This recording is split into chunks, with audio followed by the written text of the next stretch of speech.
मॉलिक्युलरिटी की हमने बात कर ली थी, इज द ऑर्डर। अब आगे एक और चीज लिख लो मॉलिक्युलरिटी के बारे में।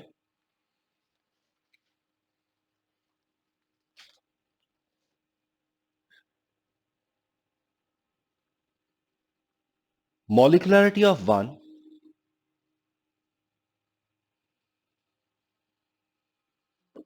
molecularity of 1 and 2 are extremely common. Molecularity of 1 and 2 are extremely common. While 3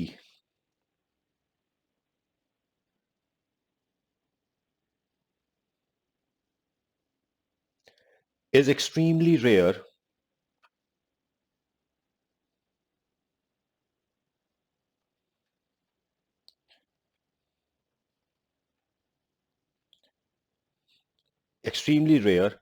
and beyond that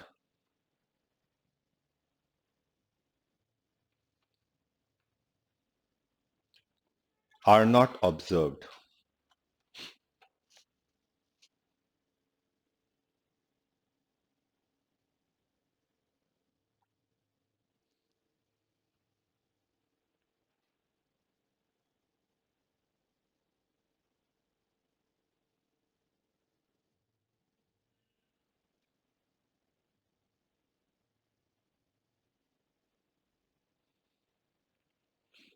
ठीक है?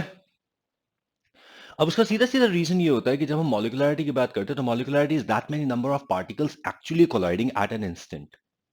अगर हम एक इंस्टेंट में पार्टिकल की कॉलिजन की बात करते हैं तो बहुत ज्यादा पार्टिकल एक साथ कॉलिजन नहीं शो कर सकते। Is that clear? So that is why higher molecularity reactions are not observed. कोई दिक्कत इस बारे में? So higher molecularity reactions are not observed because that many number of particles will not be able to collide at an instant. तो 3 से ज्यादा molecularity observe actually नहीं होती। कोई अगर theoretical question बना दे कि हमने ये मान रखा है कि this is a single step reaction तो इसके अंदर तो मॉलिक्युलरिटी बता दो, तो बात अलग है। प्रैक्टिकली मॉलिक्युलरिटी 3 से ज्यादा नहीं होती। ओके अच्छा, did we talk about transition state?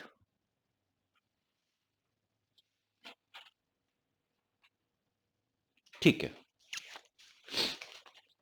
तो जब हमने सिंगल स्टेप रिएक्शन की बात की थी, क्या क्या लिखवाया था? बहुत दिन हो जाते हैं ना तो गड़बड़ हो जाती है। ये तो लिखा हुआ ट्रांजिशन स्टेट की डेफिनेशन। वही तो मैं सोच रहा था ट्रांजिशन स्टेट कैसे नहीं लिखवाई। ट्रांजिशन स्टेट के बाद मॉलिक्युलरिटी है और जितने स्टेप होते हैं उतनी ट्रांजिशन स्टेट होती है। हाँ ठीक है। अब एक एग्जांपल तो हमने रिएक्शन का कर ही लिया था, that was an inorganic chemistry reaction. अब हम एक ऑर्गेनिक केमिस्ट्री के रिएक्शन की भी बात कर सकते हैं। जैसे कि आपको अच्छी तरह पता है कि we have something called SN2 reaction. याद है SN2 रिएक्शन किया था? अब SN2 रिएक्शन में क्या होता है कि हमारे पास ये एक न्यूक्लियोफाइल है। Nucleophile is going to have a donatable electron pair and most often a negative charge. Now this nucleophile is going to react with a alkyl halide. ठीक है? And this nucleophile is going to attack. देखो, लोग कहते हैं back side attack, लेकिन मुझे नहीं समझ में आता कि एक मॉलिक्यूल के बैक साइड और फ्रंट साइड का मीनिंग क्या है। Whichever direction you are looking at, that becomes the front side, and whichever direction is opposite to you, that becomes the back side. So I would prefer to say that the nucleophile attacks from the position which is farthest from the halogen. Halogen से सबसे ज्यादा दूरी से ये attack करता है। अब halogen से सबसे ज्यादा दूरी से अटैक क्यों करता है? क्योंकि न्यूक्लियोफाइल इलेक्ट्रॉन रिच है और हैलोजन भी इलेक्ट्रॉन रिच है, and negative repel each other. तो क्वाइट ऑब्वियसली ये जो न्यूक्लियोफाइल है ये इस पोजीशन से अटैक करेगा क्योंकि ये हैलोजन से सबसे ज्यादा दूर है। जब ये न्यूक्लियोफाइल यहां पर हैलोजन से अलग से अटैक करेगा तो ये इन ग्रुप्स को रिपेल करेगा। ठीक है, ये ग्रुप ऐसे मूव करेंगे, हैलोजन थोड़ा दूर मूव करेगा और एक स्ट्रक्चर बनेगा which is going to have a nucleophile carbon halogen. यहां पे कार्बन हैलोजन का बॉन्ड अभी पूरी तरह टूटा नहीं है और कार्बन न्यूक्लियोफाइल का बॉन्ड अभी पूरी तरह बना नहीं है। ये ट्रांजिशन स्टेट है। इस स्टेज पे ये रुकेगा नहीं। अगर कभी कभी कोई फालतू का क्वेश्चन पूछ लेते हैं लोग, what is the hybridisation of carbon in transition state, in this transition state. एक बात का ध्यान रखना, यहां पे 5 ग्रुप्स कार्बन के साथ अटैच है। यहां पे कार्बन पेंटा कोऑर्डिनेटेड है, 5 ग्रुप्स हैं, पेंटा वैलेंट नहीं है। वैलेंसी इसकी 5 नहीं हो गई, 5 ग्रुप इसके साथ अटैच, और इसकी हाइब्रिडाइजेशन सरप्राइजिंगली sp2 है। sp2 ये जो है, ये p ऑर्बिटल यहां पे हाइब्रिडाइजेशन से निकल गया, तभी तो ये प्लेनर बन गया।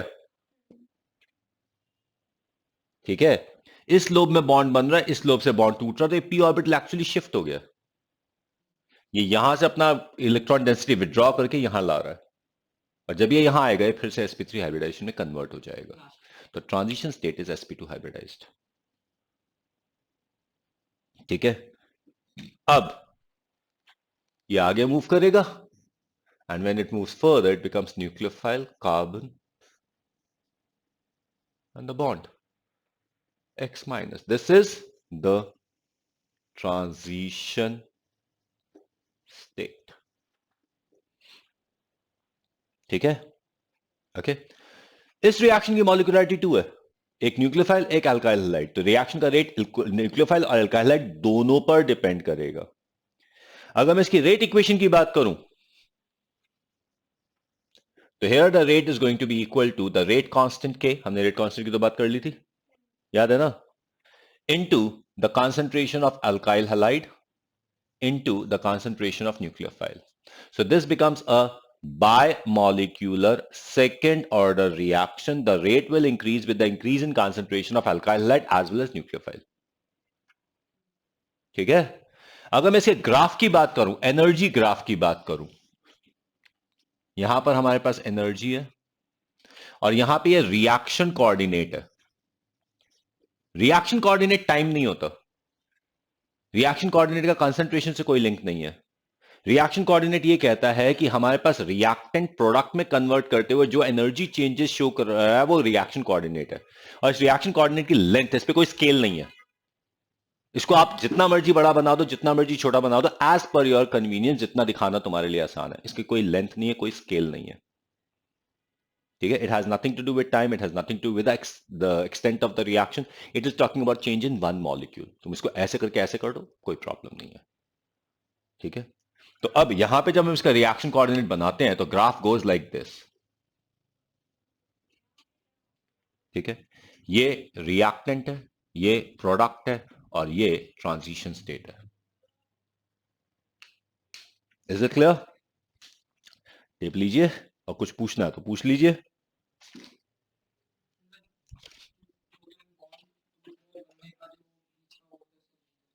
हम ये दिखाना चाह रहे हैं कि इस तरीके से चेंजेस आ रहे हैं।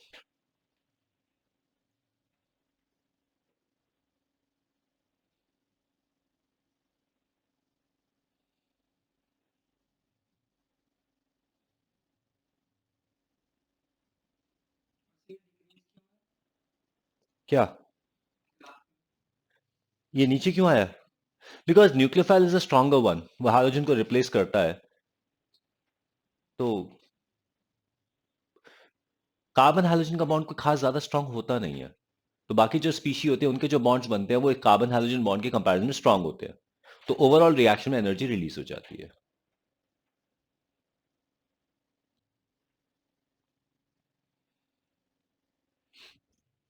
Simple as that, a single step, single step reaction, simple reaction. ठीक है, अब हम बात करते हैं कुछ मल्टी स्टेप रिएक्शंस की। ठीक है, जब मल्टी स्टेप रिएक्शंस की बात करते हैं, very obviously these are the reaction which take place in more than one step, that is why they are called multi step reactions.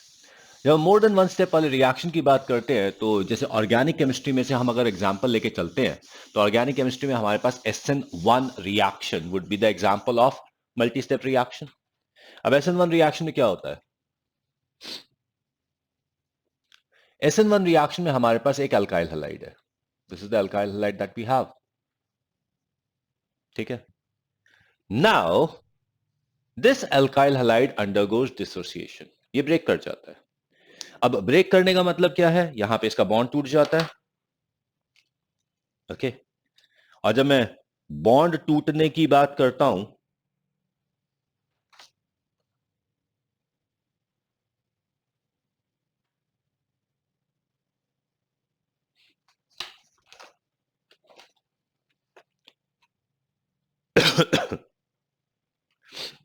तो बॉन्ड ऐसे ही नहीं टूट जाता. यहां पे सॉल्वेंट का बहुत इंपॉर्टेंट रोल है. अब गैसियस स्टेट में तो बॉन्ड टूटेगा नहीं, सॉल्यूशन में ही टूटेगा. तो सॉल्वेंट का एक बहुत इंपॉर्टेंट रोल है. तो सॉल्वेंट यहां पे पार्टिसिपेट कर रहा है. लेकिन एक बात ध्यान रखो, solvent by definition is in huge excess. इसके कंसंट्रेशन को थोड़ा बहुत चेंज कर देंगे तो रेट ऑफ रिएक्शन पे फर्क नहीं पड़ेगा. And that is why we never include solvent in the rate equation. So effectively, in this reaction, we have just one species taking part in the reaction. That is the solvent. That is the alkyl halide. ठीक है, सिर्फ alkyl halide participate कर रहा है. तो यहां पर it breaks apart to give C positive, and this is called a carbocation. Carbocation नहीं बोलते, carbocation बोलते हैं. ठीक है, this is a carbocation. Now when we talk about this carbocation, यहां से ये बॉन्ड यहां पर क्लीव होकर ये बना देता है. This carbocation is a species which is quite unstable, but still it can be isolated under specific conditions. Now, a species which can be isolated under specific conditions, that is called an intermediate.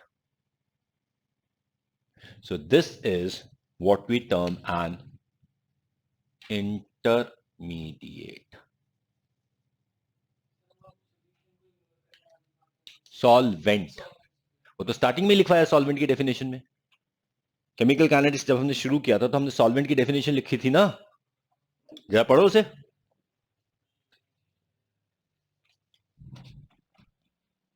सुनो, solvent क्या करता है? Halogen को से alkyl halide से हटाता है.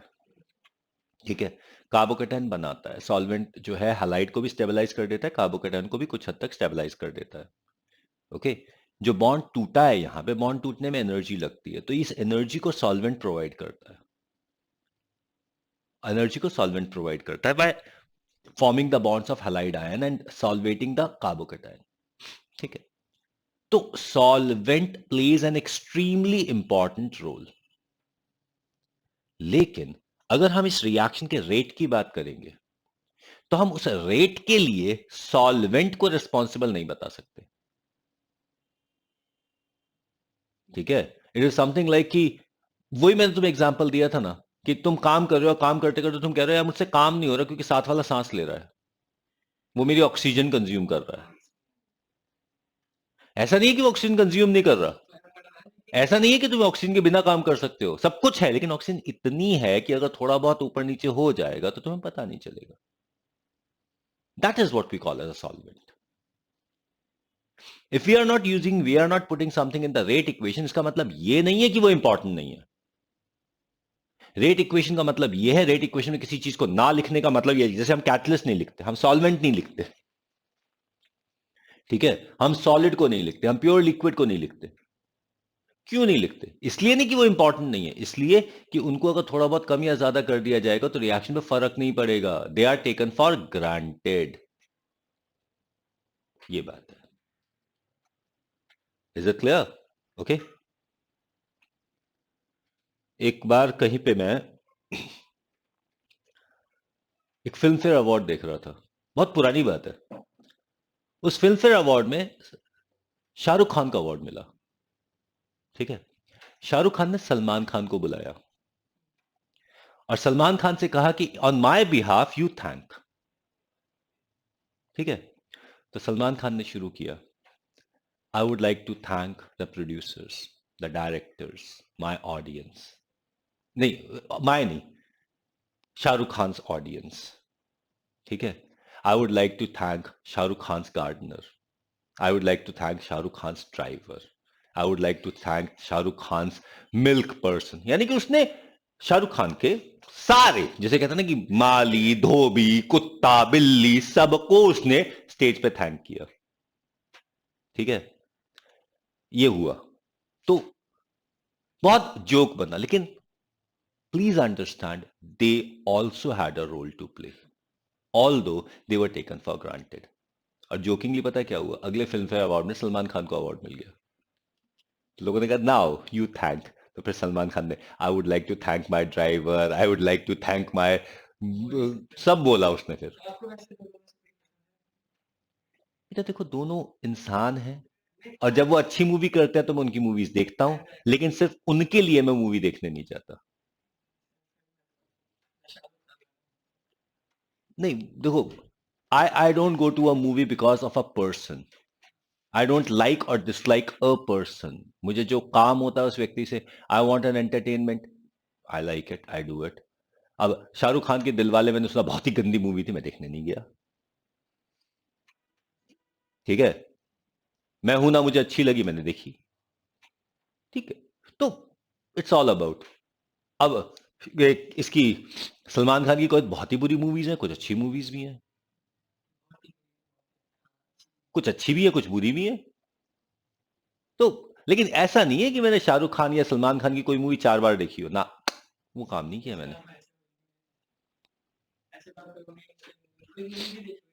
नहीं है ऐसी कुछ देखी है, मुझे वो जब वी मेट बहुत अच्छी लगी थी, वो डिसेंट मूवी लगी थी, अच्छी लगी थी। मुन्ना भाई मुझे अच्छी लगी थी, और मुझे जाने भी दो यारो अच्छी लगी, लेकिन मैं जाने भी दो यारो पूरी दोबारा नहीं देख पाया। वो लास्ट का सीन चला लेता हूं मैं उसका कभी कभी। बेटा उसका लास्ट का सीन अगर तुम देख लोगे तो पेट में दर्द हो जाएगा। अगर तुम चाहोगे तो मैं तुम्हें अभी 9:30 बजे वो दिखा सकता हूँ प्रोजेक्टर पे, अगर चाहो तो। क्या तुमने देखी है जाने भी दो यारो का लास्ट सीन नहीं देखा? ओके, जाने भी दो यारो is a cult movie. Cult movie का मतलब ये होता है कि that is a movie which was something like, लोग जब कंपैरिजन करते हैं ना, ये कैसी कॉमेडी मूवी है, तो जो वेटरन्स होते हैं, अबे जाने भी दो यार जैसी है। अब उसके कंपैरिजन अगर जो दूसरी मूवी अगर हम बात कर सकते हैं तो दैट इज मुन्ना भाई, उसके कुछ कंपैरिजन में आती है, वो है। ठीक है, चलो, है कुछ मूवीज हैं ऐसी। और ये जो गोलमाल चल रही है, उसके जो पुरानी गोलमाल है, अनुपम की, उसकी, ये उत्पल दत्त वाली, उत्पल दत्त, टकला is Utpal Dutt, Amol Palekar, ultimate movie है, एब्सोल्यूट प्योर रिफ्रेशिंग कॉमेडी, कोई वल्गैरिटी नहीं है, कोई फूहड़ चीज नहीं है, कुछ भी नहीं है, कोई डबल मीनिंग नहीं, कुछ नहीं, प्योर कॉमेडी, शुद्ध कॉमेडी जिसे कि बोलते हैं। नाउ ये सॉल्वेंट, तो ये मैं अब समझ में आ गया ना सॉल्वेंट का क्या रोल है, कुत्ते बिल्ली धोबी सब। नाउ ये तो हमने बात की इसकी, अब इंटरमीडिएट आ गया ये।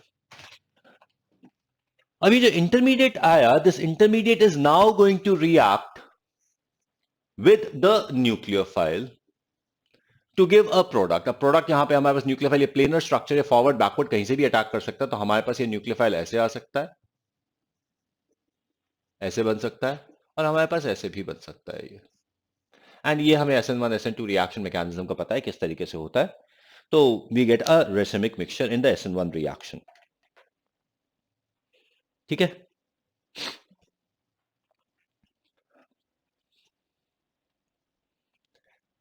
तो हैविंग टॉक्ड अबाउट दिस, अब यहां पर हमारे पास ये ट्रांजिशन, ये जो बीच में आ गया,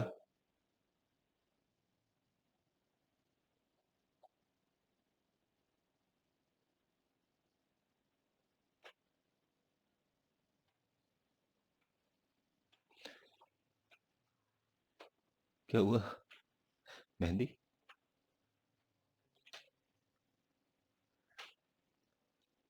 to each one his own. Okay now, तो now let's talk about this, ये इंटरमीडिएट आ गया और ये 2 स्टेप होगा। अब ये देखो इंटरमीडिएट को हम कैसे डिफाइन कर सकते हैं, डिफाइन किया हमने, लिखिए, a reactive species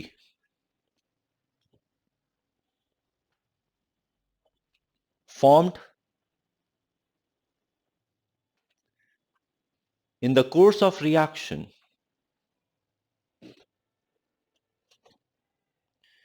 which may be isolated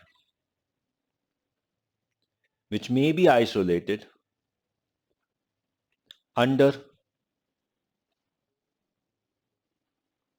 specific condition, which may be isolated under specific condition, is termed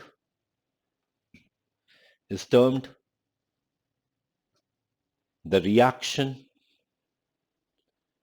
intermediate. Is termed the reaction intermediate. Full stop. The reaction intermediate marks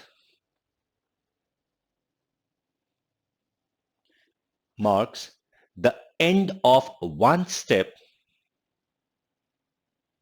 The reaction intermediate marks the end of one step and the beginning of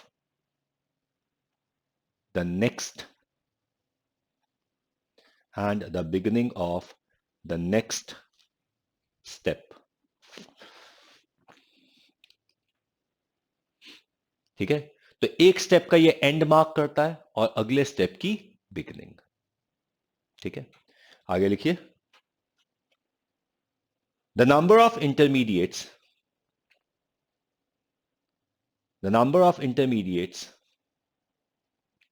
is one less. The number of intermediates is one less than the number of steps in the reaction.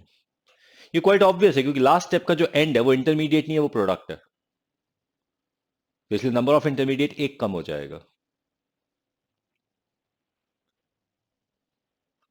Clear?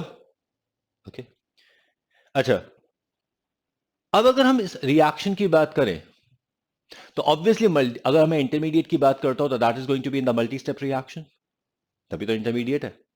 ठीक है, अब एक और चीज लिखिए. अब आगे लिखिए. इंटरमीडिएट तो हमने समझ लिया, अब लिखिए. मल्टी स्टेप रिएक्शन की डेफिनेशन लिखवाने की जरूरत है. A reaction which is made up of more than one step is termed as a multi-step reaction. The reaction which has at least one intermediate is a multi-step reaction. Okay. अब आगे लिखिए. For a multi-step reaction,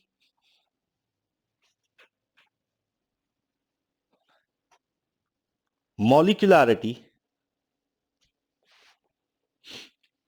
as such has no meaning. For a multi-step reaction, molecularity as such has no meaning. But if the reaction has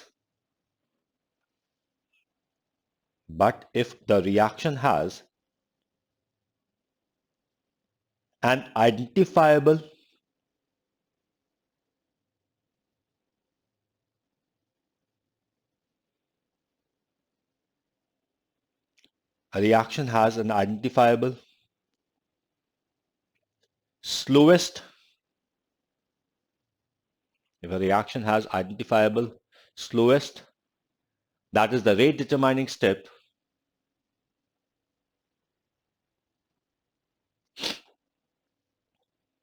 comma, its molecularity is considered the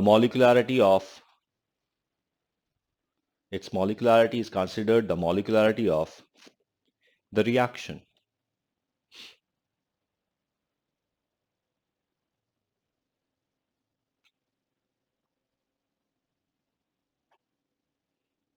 okay, तो उस reaction की, उस step की मॉलिक्युलरिटी को हम reaction की मॉलिक्युलरिटी मान लेते हैं.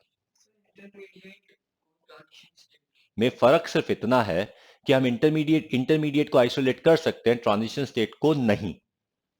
कई बार हमारे साथ ये भी हो सकता है, देखो इसमें भी एक बड़ी मजेदार सी बात है।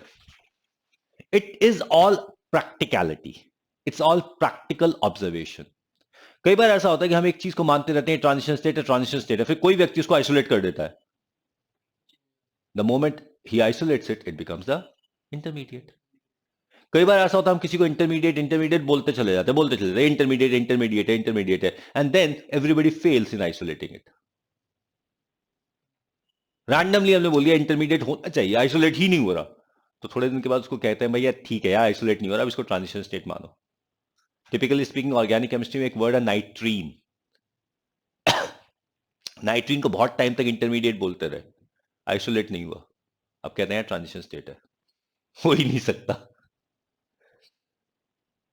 ठीक है, तो ऐसा चलता रहता है। तो it's all about practicalities, it's all about observation. Chemistry में हम अपनी ज्यादा ईगो की बात नहीं करते, अब नहीं और मैंने कह दिया, वो केमिस्ट्री में नहीं होता, क्योंकि हर केमिस्ट को इतना पता है कि सबसे बड़ी ईगो केमिस्ट्री की खुद की है, उसके सामने किसी की ईगो नहीं चलती।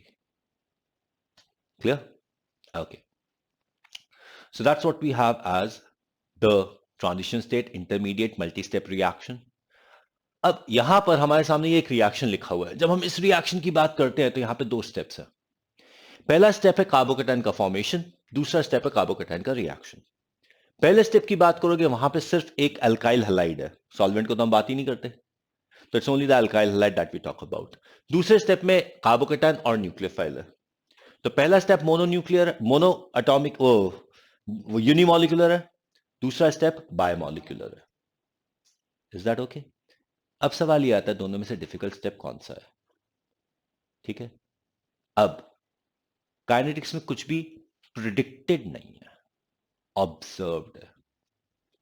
Know what they found was कि अगर इस रिएक्शन के अंदर हम न्यूक्लियोफाइल की कंसंट्रेशन बढ़ाते हैं या कम करते हैं, रेट पे कोई असर नहीं होता।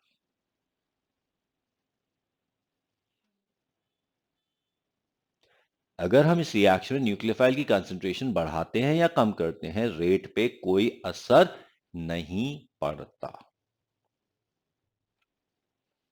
ठीक है, पर अगर हम एल्काइल हैलाइड की कंसंट्रेशन चेंज कर दें तो रेट बदल जाता है और लीनियरली बदलता है। ठीक है, तो इससे हमें पता चलता है कि इस रिएक्शन का first step should be the difficult step. ठीक है, is that okay? So the first step is the rate determining step, because the rate of this reaction is equal to K into concentration of alkyl halide only.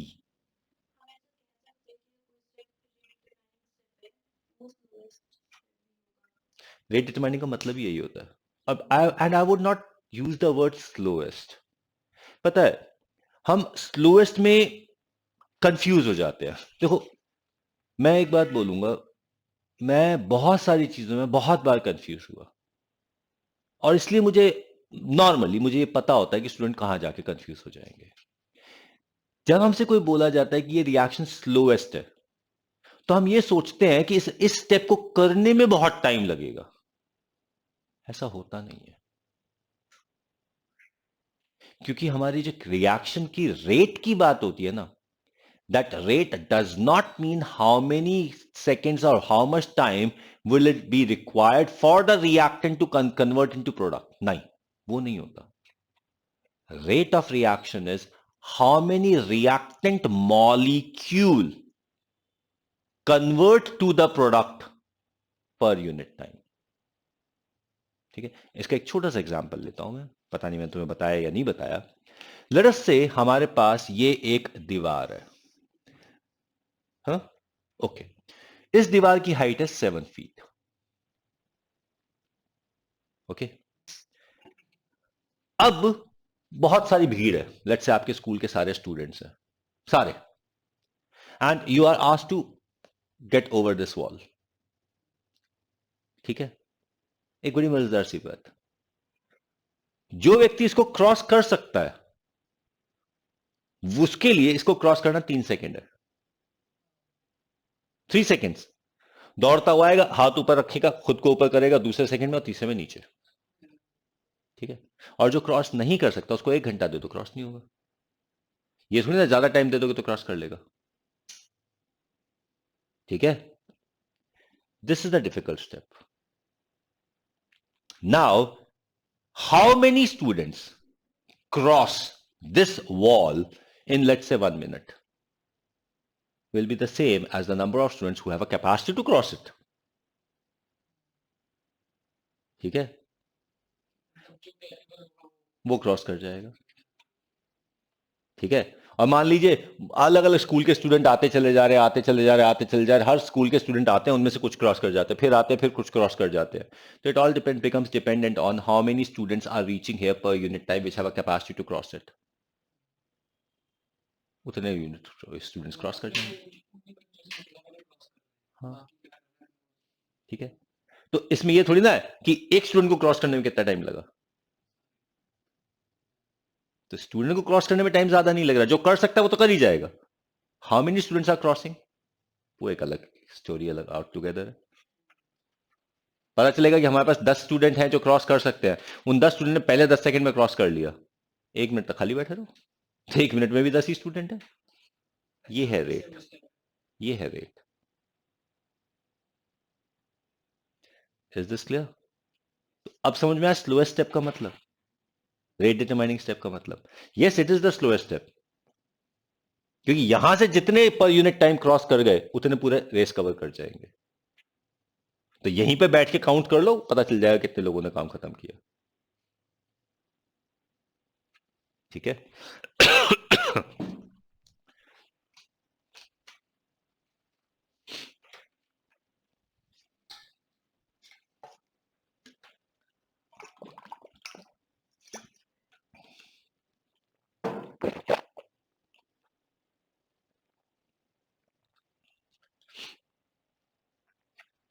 So that is what we have as the rate of the reaction.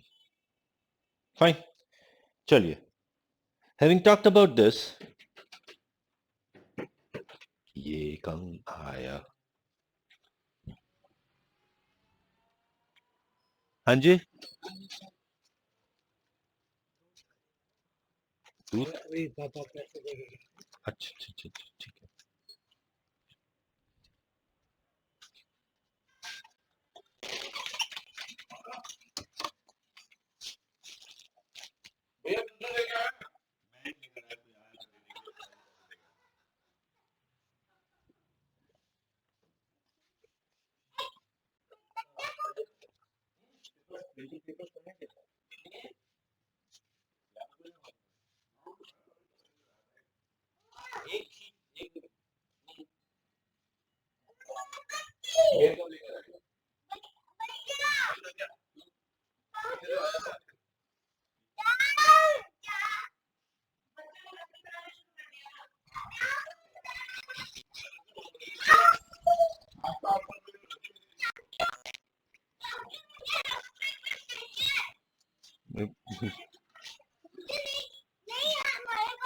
अच्छा।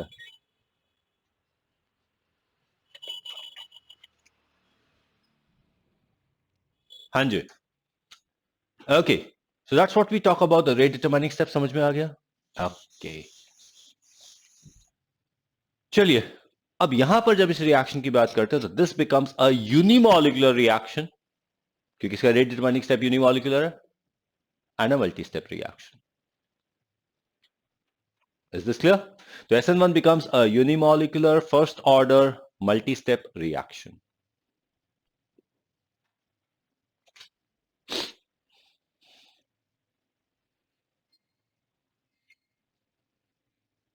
Clear? चलिए, ये तो हमने single step reaction, multi step reaction, unimolecular reaction, first order, second order reaction की बात कर ली। हमने एक सेकंड ऑर्डर रिएक्शन कर लिया, एक फर्स्ट ऑर्डर रिएक्शन कर लिया, सिंगल स्टेप कर लिया, मल्टी स्टेप कर लिया। अब जरा हम एक बहुत ही इंपॉर्टेंट रिएक्शन की बात करते हैं। कुछ पूछना है यहां तक? ओके।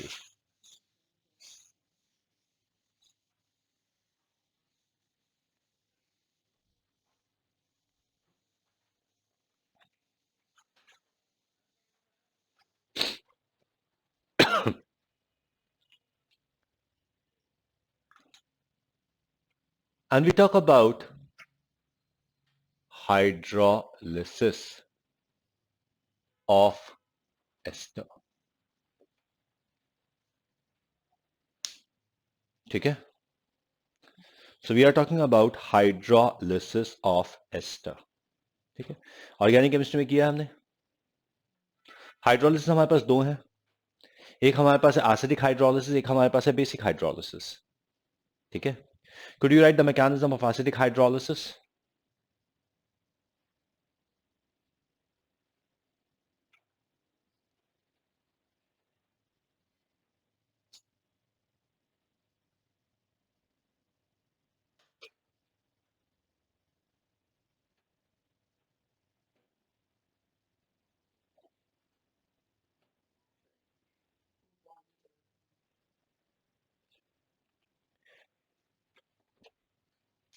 तो हाइड्रोलिसिस ऑफ एस्टर के अंदर सबसे पहले हम बेसिक हाइड्रोलिसिस की बात करें.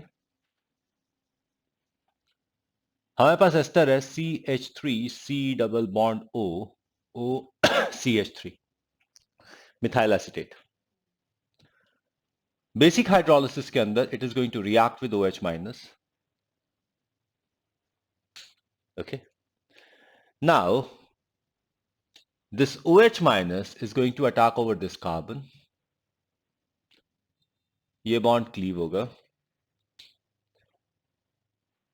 ये बनाएगा CH3 CO minus O CH3 OH. ठीक है.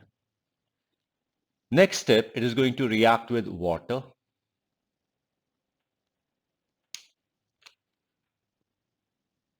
ऑक्सीजन का इलेक्ट्रॉन पेयर यहां, ये यहां, एंड OH माइनस निकल जाएगा. ठीक है, देख लो एक बार, सीधा सीधा क्वेश्चन है, सीधा सीधा रिएक्शन है. It's going to form CH3 COH OCH3 OH.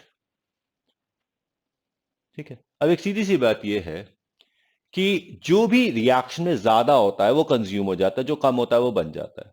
यहां पे पानी अगर ज्यादा है तो पानी कंज्यूम हो जाएगा, CH3OH बन जाएगा. अगर पानी अगर कम है तो पानी कंज्यूम हो जाएगा, पानी बन जाएगा और CH3OH कंज्यूम हो जाएगा. तो यहां पे हमने पानी एक्सेस में रखा हुआ है. Water is going to be the solvent here. ठीक है, तो वाटर कंज्यूम हो जाएगा, CH3OH बन जाएगा, and we are going to get CH3COOH plus H2O. ठीक है, क्लियर. अब इस रिएक्शन की प्रॉब्लम यह है कि ये बेसिक मीडियम में हो रहा है और ये जो बनाई एसिटिक एसिड है. So this acetic acid is going to again react with OH minus to form CH3COOH. Oh, I think I could understand आप क्या बोलना चाह रहे थे. आपने बोला क्यों नहीं फिर? नहीं नहीं, you are right, you should have said that. CH3COH यहां बन गया, तो this is going to again react with OH minus to form CH3CO minus plus H2O. ठीक है. अब इस रिएक्शन के अंदर the first step itself is the RDS, the rate determining step. This step itself is the RDS, the rate determining step. ठीक है. अगर इसके हिसाब से मैं रेट इक्वेशन लिखता हूं तो it is going to be rate is equal to rate constant into the concentration of CH3COO into the concentration of OH minus. अब एक बात का ध्यान रखना, यहां पे ये दोनों चीजें कंज्यूम हो रही हैं, ना तो ये यूज एक्सेस में है ना ये यूज एक्सेस में है. ये यहां कंज्यूम हुआ, यहां बना, यहां फिर से कंज्यूम हो गया, तो इसकी कंसेंट्रेशन कोई कांस्टेंट भी नहीं है, चेंज हो रही है. तो यहां पे रेट दोनों के साथ साथ बदलता चला जाएगा, जैसे जैसे एक को बदलोगे दूसरे को बदलोगे रेट बदल जाएगा. So this is what we have as the basic hydrolysis of ester. The basic hydrolysis of ester is a second order bimolecular multi-step reaction. Depending on the concentration of ester and the base. कोई दिक्कत? चलिए अब हम acidic hydrolysis of ester की बात करते हैं। When we talk about the acidic hydrolysis, हमारे पास फिर से है CH3 C double bond O O CH3, ठीक है। The first step is it's going to react with H+।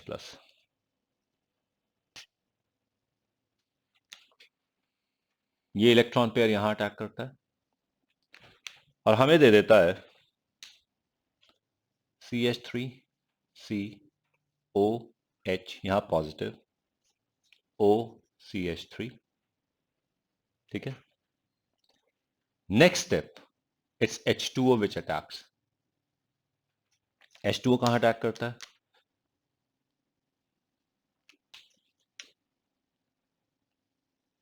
यहां,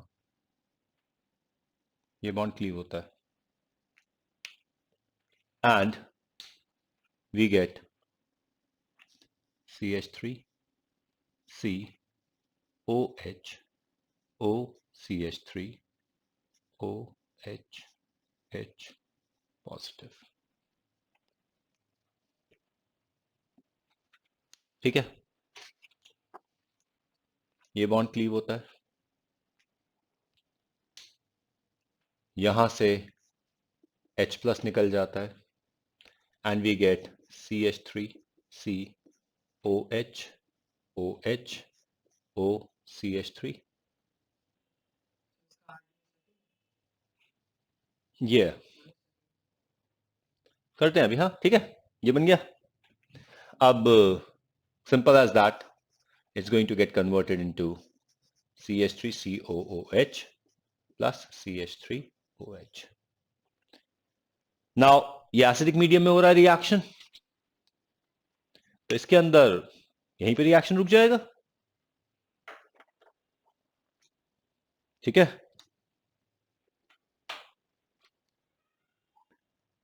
कोई कंफ्यूजन, कोई प्रॉब्लम? ओके, तो अब गेटिंग फर्दर, रेट लिखते हैं, rate. Now we write it as K1 into the concentration of CH3COOCH3H+। यार एक बार समझ लो, बाद में टेप लेना, ठीक है। साथ साथ टेपों को समझने में थोड़ी सी दिक्कत आती है। ओके, ये आ गया into the concentration of H2O। कोई दिक्कत इसमें? अब एक छोटी सी दिक्कत है, ये इंटरमीडिएट है, आइसोलेट हो सकता है बट ये इंटरमीडिएट है, हमें इसकी कंसंट्रेशन नहीं पता, ठीक है। अब एक बात ध्यान रखो, ये जो स्टेप है it is a fast step, ये स्टेप है स्लो स्टेप। अब इट्स समथिंग लाइक कि एक बाल्टी है जिसमें एक छोटा सा छेद है और उसमें तुम पानी भर रहे हो। अब पानी जो तुम भर रहे हो वो ज्यादा भर रहे हो, छेद में से जो पानी निकल रहा है वो कम भर रहा है, पानी तुम ज्यादा डाल रहे हो, तो अल्टीमेटली बाल्टी का जो पानी है वो फिक्स हो जाएगा, बाल्टी की कैपेसिटी उतनी हो जाएगी ना, ठीक है। और तब पानी बाहर निकलना शुरू होगा, मतलब कि इसकी concentration through out the reaction constant हो जाती है, क्योंकि यहां एक इक्विलिब्रियम है, यहां इक्विलिब्रियम एस्टैब्लिश हो जाता है। याद रखना, इक्विलिब्रियम हमेशा फास्ट रिएक्शन के साथ एस्टैब्लिश होगा, स्लो के साथ नहीं। इक्विलिब्रियम कब बनता है? इक्विलिब्रियम तब बनता है जब प्रोडक्ट की कंसंट्रेशन सफिशिएंटली हाई हो जाए, ठीक है। अगर ये स्टेप स्लो है, ये वाला स्टेप स्लो है, तो ये बनने के बाद ये तो कंज्यूम हो ही जाएगा ना, तो प्रोडक्ट तो है ही नहीं, रिवर्स क्यों जाएगा? लेकिन यहां पर ये बनने के बाद ये पूरी तरह कंज्यूम नहीं हो रहा, तो ये वापस जा सकता है। तो इक्विलिब्रियम हमेशा फास्ट रिएक्शन के साथ सेटअप होता है, स्लो के साथ नहीं। क्लियर? ओके, तो यहां पर एक इक्विलिब्रियम सेटअप हो जाएगा, और अगर यहां पे इक्विलिब्रियम सेटअप हो जाएगा तो यहां पर हमारे पास एक फॉरवर्ड रिएक्शन रेट कांस्टेंट और एक बैकवर्ड रिएक्शन रेट कांस्टेंट हो जाएगा। इसको केएफ लिख दो, यहां पे केबी लिख दो, We are going to have a forward reaction rate constant and backward reaction rate constant. तो हमारे पास आ जाएगा KF upon KB is equal to equilibrium का rule, product concentration of CH3COO CH3H plus divided by the concentration of CH3COO CH3 into the concentration of H plus. ठीक है जी? तो इसका मतलब ये हुआ the concentration of CH3COO CH3H plus is equal to KF upon KB into concentration of CH3COO CH3 into concentration of H plus.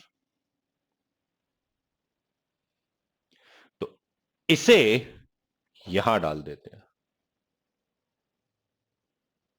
अब जब इसे यहां डालेंगे तो it's going to become rate is equal to K1 into KF upon KB into concentration of CH3COO CH3 into concentration of H plus into concentration of H2O. ठीक है? Now as such is a multi-step tri-molecular reaction. Third order होना चाहिए ये. कोई भी step try-molecular नहीं है तो बायोमॉलिक्यूलर ही, बट ठीक है, ऑर्डर इसका 3 आना चाहिए. ऐसे छोटी छोटी प्रॉब्लम्स है. सबसे पहली छोटी प्रॉब्लम ये है कि H2 इज अ सॉल्वेंट. इसका कंसंट्रेशन बहुत ज्यादा है और रिएक्शन में ज्यादा चेंज नहीं आ रहा है इसमें. अगर इसका कंसंट्रेशन बहुत ज्यादा है, इसके रेट में, इसके कंसंट्रेशन में ज्यादा चेंज नहीं आ रहा, then in that case this H2O concentration can actually be included in this. तो हम एक और कांस्टेंट लगा देते हैं. हम लिखते हैं rate is equal to K1 into KF upon KB into concentration of water, that's a constant again, into concentration of CH3COO CH3 into concentration of H plus. ठीक है? अब एक बहुत ही मजेदार बात, रेट H plus के कंसंट्रेशन में depend करता है. अगर H plus आप चेंज कर दोगे रेट बदल जाएगा. पर दिक्कत पता है क्या है? H plus is a catalyst. यहां कंज्यूम हुआ, यहां बन गया. अगर आपने इनिशियली H प्लस ज्यादा डाला रेट ज्यादा होगा, कम डाला है कम होगा. पर अगर आपने जितना H प्लस डाला है वो थ्रू आउट द रिएक्शन उतना ही रहेगा. सो H plus is a catalyst. अगर H प्लस कैटलिस्ट है तो इसके अंदर फिर कंज्यूम हो गया. लो जी, हमारे पास रेट क्या बन गया? Rate is equal to K1 into KF upon KB into K for the concentration of H2O into K for the concentration of H plus into the concentration of CH3COO CH3. So the final equation becomes rate is equal to rate constant K multiplied by CH3COO CH3. मतलब कि effectively the rate becomes dependent only on the concentration of ester. ये एक multi step, multi molecular, multi order reaction है जिसका order experimentally 1 आ जाता है. ठीक है? तो ये रिएक्शन एक यूनिमॉलिक्यूलर रिएक्शन की तरह बिहेव कर रहा है, जो कि ये है बिल्कुल नहीं. ठीक है? ऐसे रिएक्शन को कहा जाता है स्यूडो यूनिमॉलिक्यूलर रिएक्शन. ठीक है? अब ये जरा इसे टेप लीजिए, उसके बाद मैं आपको स्यूडो यूनिमॉलिक्यूलर रिएक्शन की डेफिनेशन लिखवा दूंगा.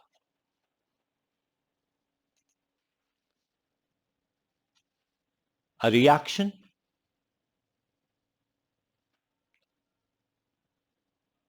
which is multimolecular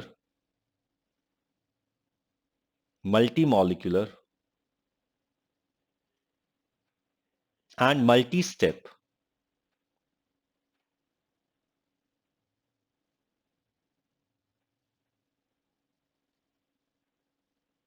multimolecular, multi-step, but behaves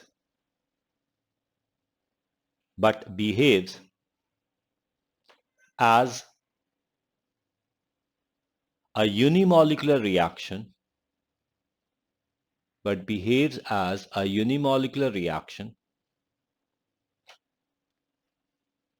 as its experimentally determined order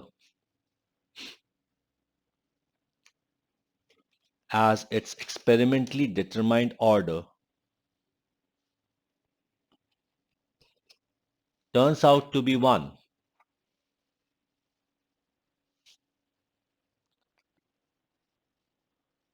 are termed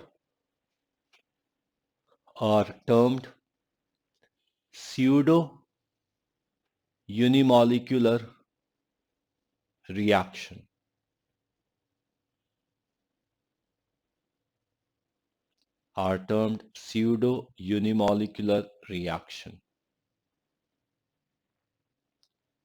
Full stop. It generally happens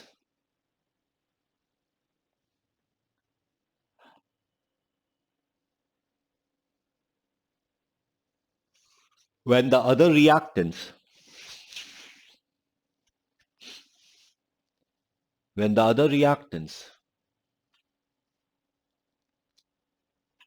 are present. It generally happens when the other reactants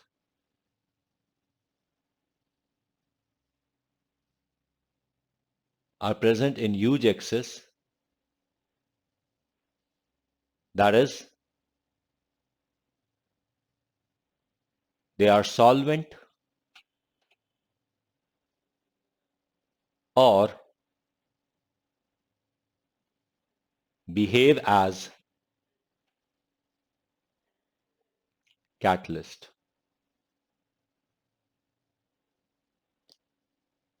ठीक है? Example, acidic hydrolysis of ester and inversion of cane sugar. Those are pseudo unimolecular reactions. कुछ पूछना है? Okay. Anything that you would like to ask here? Havi, confusion? Okay. Chalo, I'm going to take an opportunity here to do a competitive level question here. ठीक है, ये भी अच्छा था question तो, बट एक कॉम्पिटिटिव लेवल क्वेश्चन की बात करते हैं. अभी तक हमने बात की कि ये स्यूडो यूनिमोलिकुलर रिएक्शन है. अभी तक हमने होल नंबर रिएक्शंस की बात की है. तो चलिए अब कुछ और सीधे सीधे रिएक्शंस की बात करते हैं. कहाँ गया यार? कुछ चीजें सामने होती है पर दिखाई नहीं देती है, जैसे कि ये.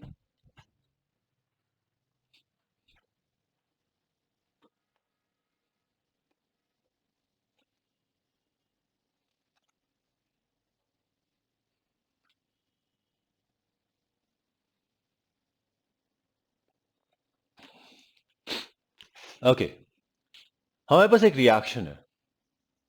H2 plus Br2 gives us 2 HBr.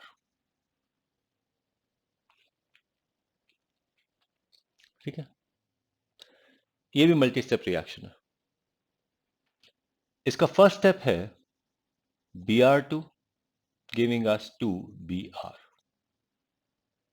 Now this reaction is fast. दूसरा स्टेप है Br plus H2 gives HBr plus H. Now this is the slow reaction. अब अगर ये स्लो रिएक्शन है तो जो स्लो रिएक्शन है वो इक्विलिब्रियम में आ जाता है. तो ये रिएक्शन इक्विलिब्रियम में आ जाएगा. यहां पे KF हो जाएगा और KB हो जाएगा. ओके. जब हम रेट की बात करेंगे तो रेट हमेशा slowest step rate determining step के हिसाब से लिखा जाता है. तो that would be K1 into concentration of Br into concentration of H2. ठीक है. Br is the intermediate. तो Br को फिर हम इस रिएक्शन से निकालेंगे. तो हमारे पास आएगा Kf अपॉन Kb. आप इसको K इक्विलिब्रियम भी लिख सकते हो, बट हम काइनेटिक्स की बात कर रहे हैं इसलिए हम रेट कांस्टेंट्स की बात कर रहे हैं. Will be equal to concentration of Br raised to power 2 concentration of Br2. ठीक है. तो concentration of Br is equal to under root of Kf upon Kb into concentration of Br2 raised to power 1 by 2. Substitute दें यहां पे. जब हम इसको यहां पे सब्स्टिट्यूटेंगे तो ये आ जाएगा rate is equal to K1 under root of Kf upon Kb concentration of Br2 raised to power 1 by 2 into concentration of hydrogen. ठीक है. Now this again is a constant.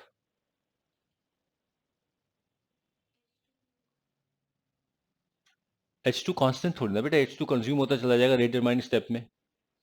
Solvent थोड़ी ना, H2O नहीं है ये, H2 है.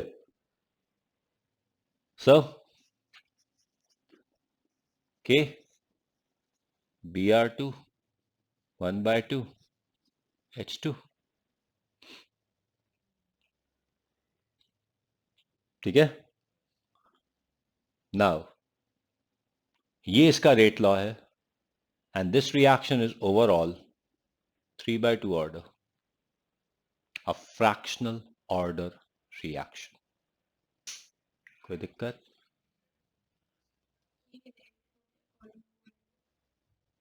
This is a fractional order reaction. इसका अगर मॉलिक्युलरिटी पूछोगे 2 आएगी. मॉलिक्युलरिटी इज 2, ऑर्डर इज 3 by 2. तो हर किसी केस में मॉलिक्युलरिटी और ऑर्डर सेम हो यह जरूरी नहीं है. क्लियर? टेपी है तुमसे. ध्यान रखना, molecularity, order, steps of the reaction, यानी कि काइनेटिक्स के अंदर कुछ भी, एक भी चीज प्रिडिक्ट नहीं होती. एक भी चीज प्रिडिक्ट नहीं होती. ठीक है. अब जस्ट एक मिनट, छोटा सा एक पूछ लिया तो मैं बता भी देता हूं. हमारे पास रिएक्शन है H2 plus Cl2 gives 2HCl. ठीक है. हमारे पास है H2 plus Br2 giving 2HBr. ठीक है. हमारे पास है H2 plus I2 giving 2HI. देखने में सारे रिएक्शन एक जैसे लिख रहे हैं. ये जीरो ऑर्डर रिएक्शन है. It's a multi step zero order reaction. This is a multi step 1.5 order reaction. This is a single step second order reaction. लगा प्रिडिक्शन. ठीक है. ओके. और मजेदार बात, एक इक्वेशन है.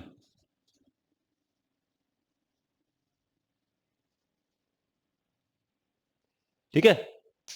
ऑर्डर छोड़ो, तुम सिर्फ ये बता दो इसमें स्टेप्स कितने हैं. Okay. What do you suggest? अंदाजा 3 4 3 into 4 12. 12 स्टेप्स है इसमें. कितने, कम है ज्यादा है? कितने ज्यादा होंगे? 24. 28 स्टेप है. 28 स्टेप्स. कर लो प्रिडिक्ट.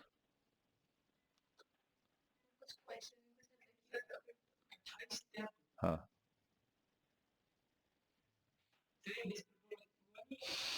सीधा सीधा कंबशन रिएक्शन है बेटा. यही बात मैं आपको बता रहा हूं कि काइनेटिक्स के अंदर कोई रिएक्शन देख के तुम प्रिडिक्ट नहीं कर सकते कितने स्टेप हैं. ठीक है. You can not. तो हो सकता है उन्होंने कोई तरीका बताया हो, वो बोल दिया हो, या फिर कहीं बुक में, जैसे मान लीजिए हम कुछ पूछ लेते हैं, ये वाला रिएक्शन कितने स्टेप है, जैसे H2 plus I2 giving 2H, how many step the reaction is, book में दे रखा है, तो इसलिए हमें पता है कि सिंगल स्टेप है. Okay, you know it, you don't predict it. कोई बात नहीं, वो देखो, अगर उन्होंने ये कहा है कि अगर ऐसे लिख दिया H2 plus Br2 giving 2HBr, बताओ इस रिएक्शन का मैकेनिज्म, तो my answer would be I don't know. Although I know कि H2 प्लस Br2 कैसा रिएक्शन होता है, बट स्टिल जो अगर उतना क्वेश्चन लिख कर दे दिया, तो my answer would be I don't know. ये कोई मजाक नहीं है यार, ऐसा नहीं होता. अब जैसे एक और रिएक्शन लेते हैं, यहां तक ठीक है, ये समझ में आ गए तुम्हें.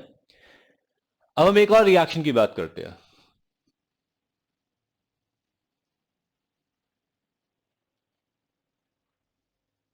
The reaction that we talk about is 2O3 gives us 3O2. ठीक है, बता सकते हो इसका मैकेनिज्म क्या है, इसका ऑर्डर क्या है? नहीं बता सकते ना, ओके. मैं इसके अंदर रिएक्शन लिख रहा हूं, उसके बाद बता सकते हो. इसके अंदर first step is O3 gives us O2 plus O. Now this is the fast step. This is the first step, this is the fast step. ठीक है. Then second step is O3 plus O gives 2O2. Now this is the slow step. अब इसका mechanism बनाओ, अब बन जाएगा इसका order. अब इसका वो रेट लॉ निकालो. How do we go along with these steps?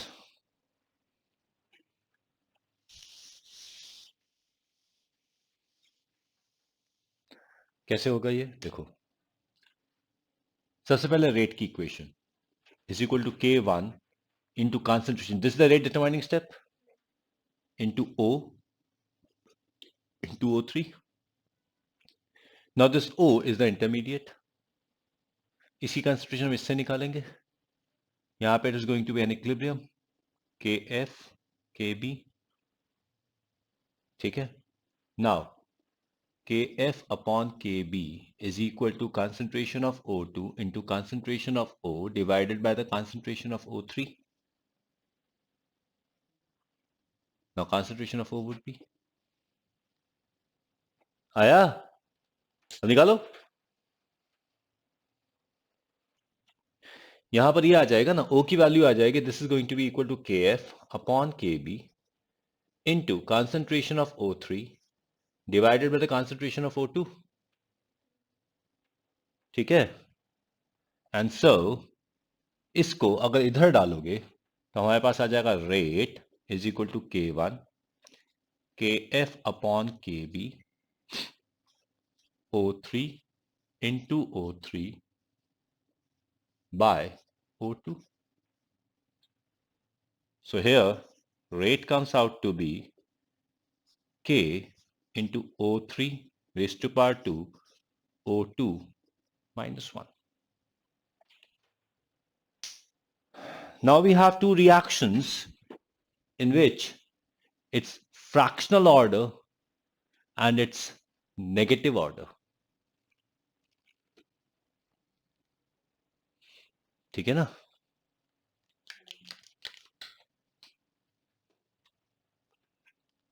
So we can have a fractional order reaction and we can have a zero order reaction or negative order reaction.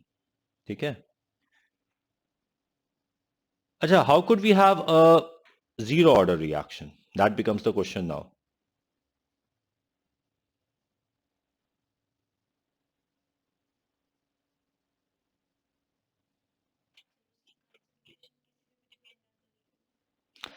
Okay, जब उसकी rate किसी की भी concentration पे depend ना कर रहा हो तो वो जीरो ऑर्डर रिएक्शन हो जाएगा.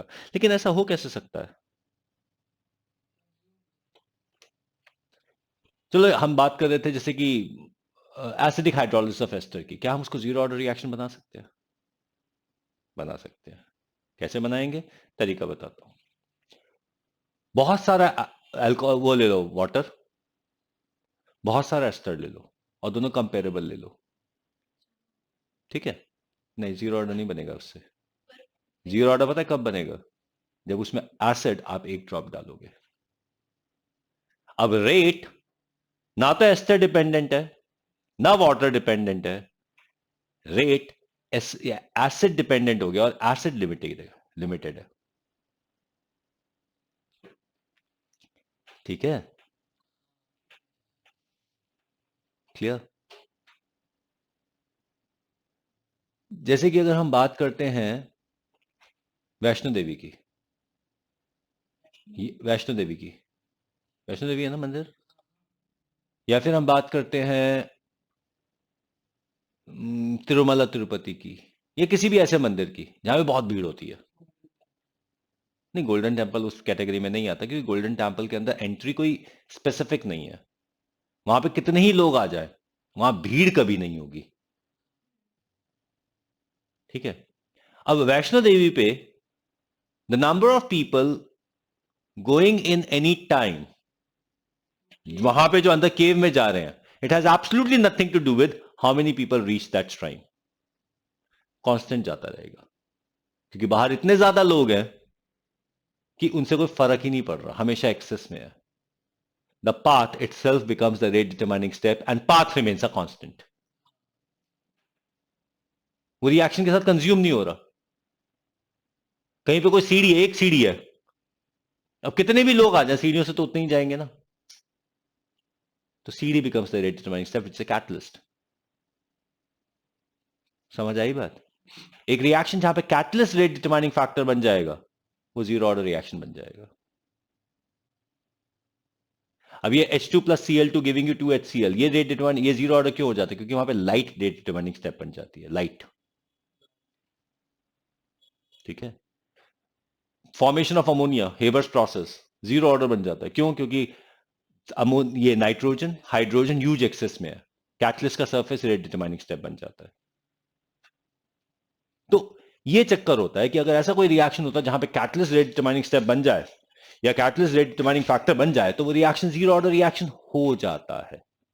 It becomes a zero order reaction. कोई कंफ्यूजन, कोई problem? That is what we have as a zero order reaction. Okay, कुछ यहां तक पूछना है?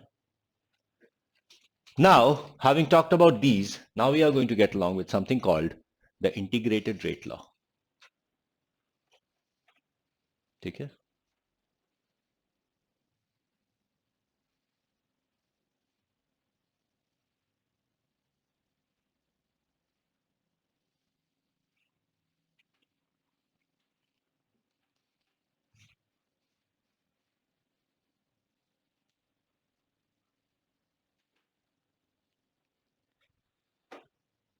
Okay, so we talk about something called integrated rate law.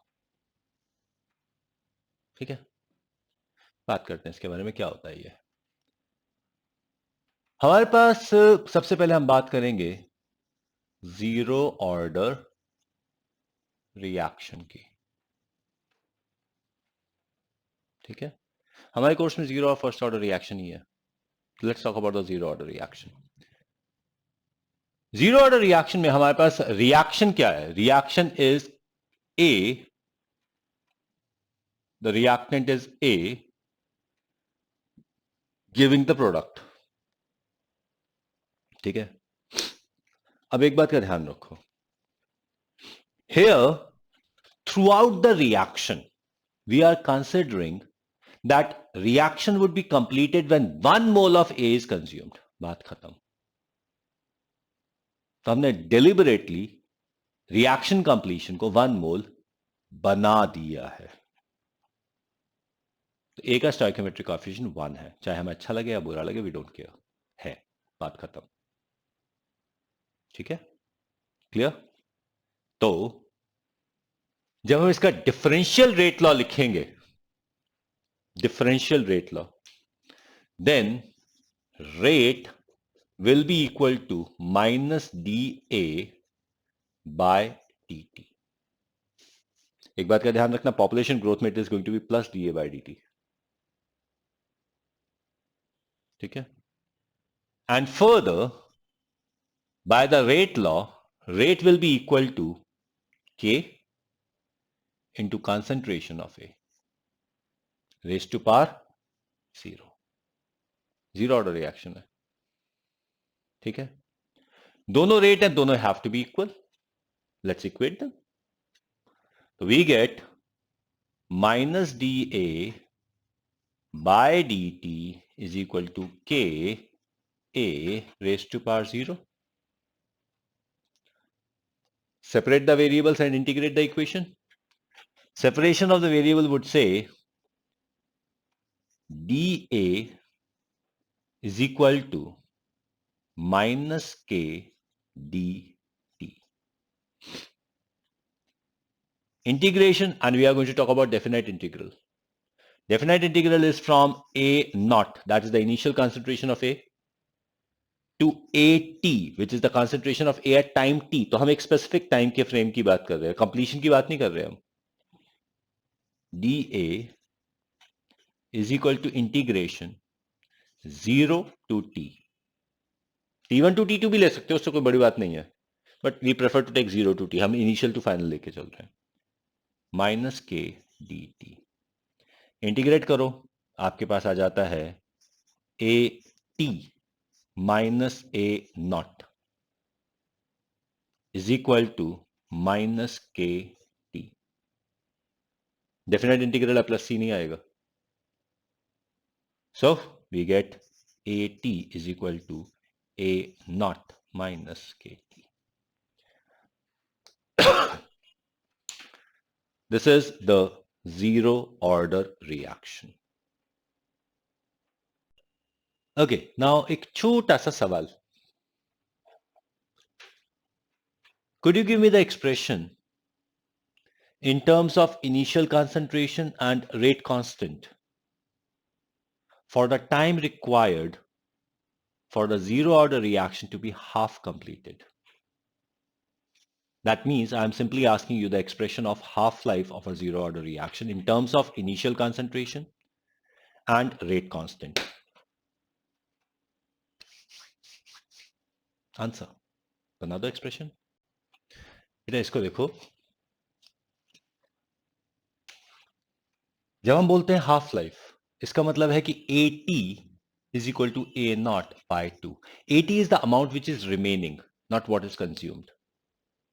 AT is the amount remaining, ठीक है. तो अब करना क्या है, AT को A naught by 2 से सब्स्टिट्यूट करो, T को T half से सब्स्टिट्यूट कर दो. So what do you get?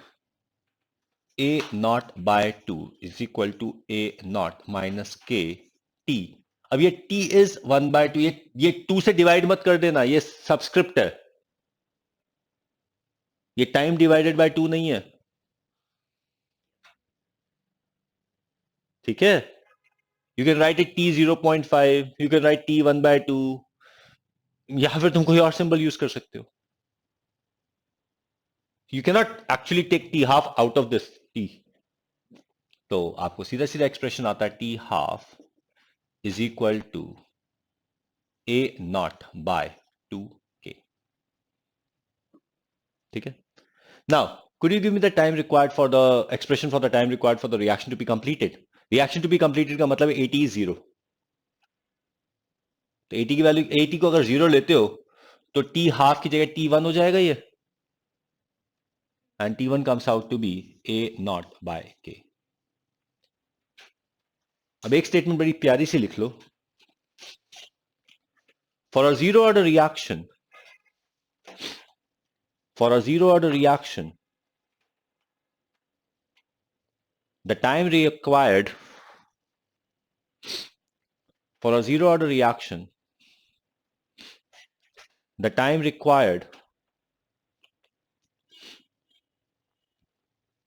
for the reaction to be half completed, for the reaction to be half completed is half of the time,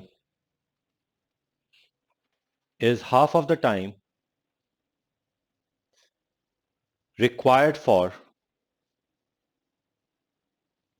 completion required for completion of the reaction. मतलब कि जितना reaction को complete होने में time लगता है उसको आधा कंप्लीट होने में उससे आधा टाइम लगता है. अब तुम्हें कई बार ये हो सकता है तुम्हें लगे ये कोई बकवास सी बात है, ये कोई तो हमें पता ही है कि पूरा काम करने के लिए जितना टाइम लगेगा आधा काम करने के लिए उसका आधा टाइम लगेगा. ऐसा कोई काम बताओगे जहां पे आधा काम करने के लिए जो टाइम लगता है वो पूरा काम करने का आधा है? Please tell me the work. ऐसा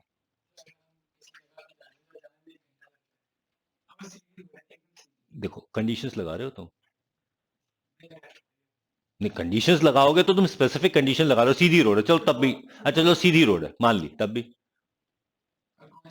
अगर 100 किलोमीटर का रास्ता है और 100 किलोमीटर को जाने में 2 घंटे लगते हैं, ठीक है, तो क्या तुम्हें लगता है 50 किलोमीटर 1 घंटे में कंप्लीट होगा? स्टार्टिंग की बिगनिंग भी तो एक चीज होती है. सामने कोई ट्रैफिक नहीं होगा तो तुमने ये कह दिया ट्रैफिक भी नहीं है, यानी कि तुम इसके एक्सीलेटर पे ईंट रख के आंख बंद करके सो रहे हो. बिल्कुल सीधी रोड है ठाक चलता जा रहा है. क्या वो टाइम तुम्हारे हाथ में है?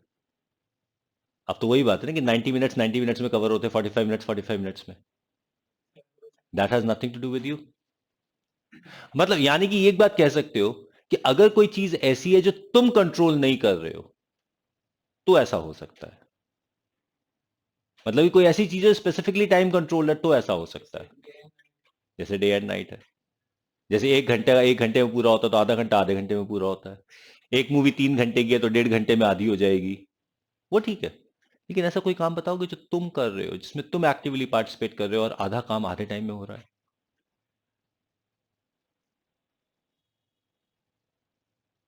जैसे तुम्हारे कोर्स की बात कर ले. क्या आधा कोर्स आज तक कभी आधे टाइम में हुआ है?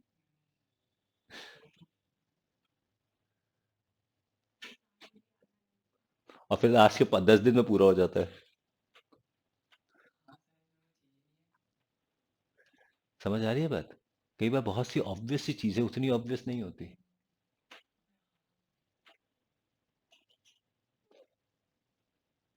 ये जो स्टेटमेंट लिखी है वो स्पेसिफिकली जीरो ऑर्डर रिएक्शन के लिए वैलिड है. और जीरो ऑर्डर रिएक्शन के लिए क्यों वैलिड है? क्योंकि जीरो ऑर्डर रिएक्शन का रेट रिएक्टेंट डिपेंडेंट नहीं है.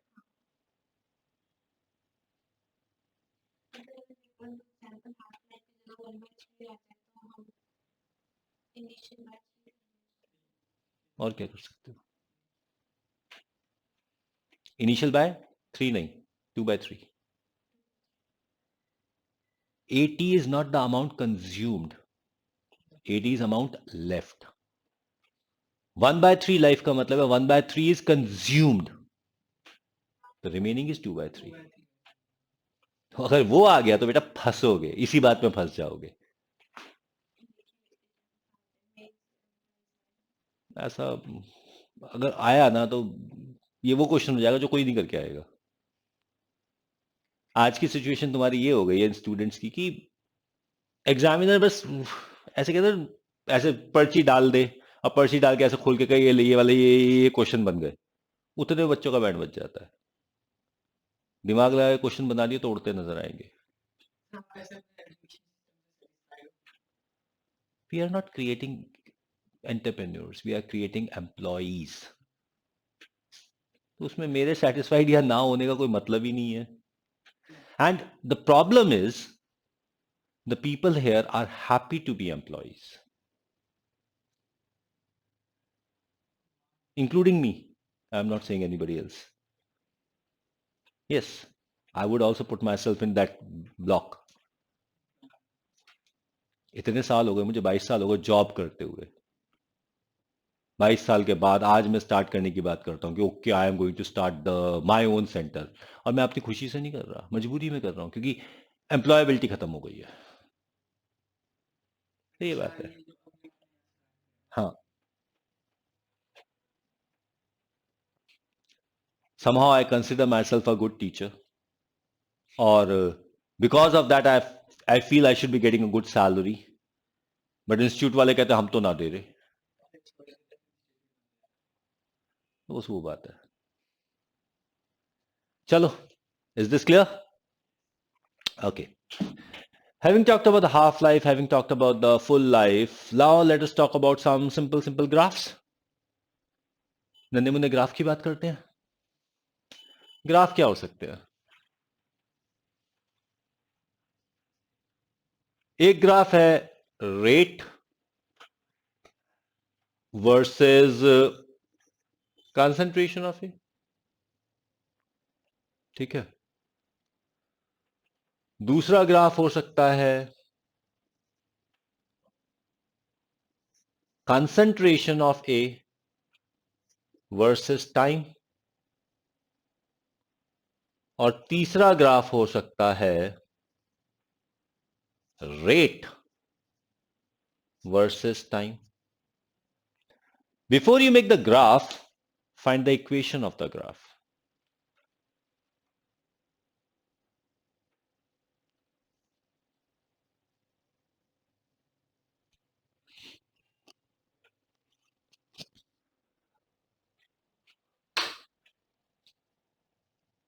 पहले वाली इक्वेशन तो सीधी सीधी है. The graph simply comes out to be this. ठीक है. दूसरे वाली इक्वेशन सीधी सीधी ये है.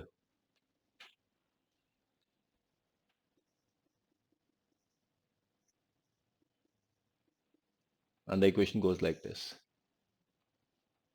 where the slope is minus k. ठीक है.